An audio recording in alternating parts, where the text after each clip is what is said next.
In this video, I'll guide you through how to add a name server in Cloudflare, whether you're setting up custom DNS for a hosting provider or you just want more control over your domain configuration. Adding name servers in Cloudflare is a straightforward process once you know where everything is. First, make sure you're logged into your Cloudflare account and you're on the main dashboard. From here, you'll see a list of all the domains you've added to Cloudflare. Click on the domain where you want to add the name server. This will take you to that domain's overview page where you can see things like traffic, security settings, and DNS controls. Next, you'll need to move into the DNS section. At the top of the page, you should see a navigation bar. Click on DNS and then choose records if it doesn't open there automatically. This DNS records page is where Cloudflare manages all the DNS entries for your domain, like A records, CNAMEs, and so on. Take a quick moment here to confirm you're editing the right domain, just to avoid any confusion later. On this DNS page, we're not actually changing the standard records directly. Instead, we're going to look for the custom name servers area. Depending on the layout of your account, this might appear in a sidebar on the right-hand side, or it could be closer to the bottom of the page. Scroll carefully until you find a section labeled Custom Name Servers.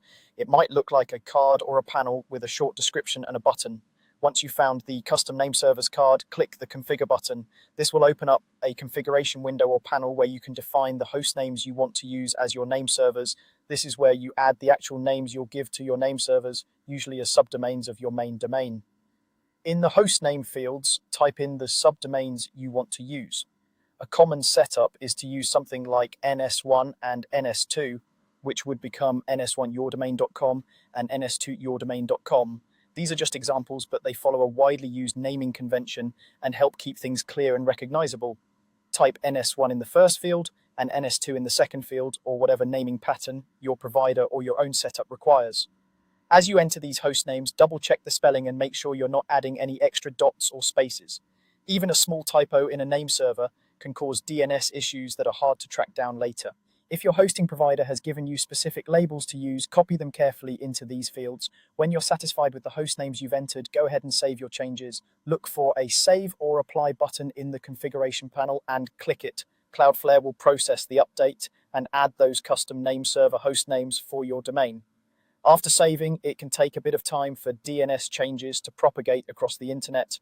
In many cases, it's fairly quick, but it's normal for it to take anywhere from a few minutes up to a couple of hours before everything is fully recognized. During this time, avoid making rapid, repeated changes unless you're correcting a clear mistake. And that's all there is to it. You've now added custom name servers in Cloudflare, giving you more flexibility and control over how your domain's DNS is handled.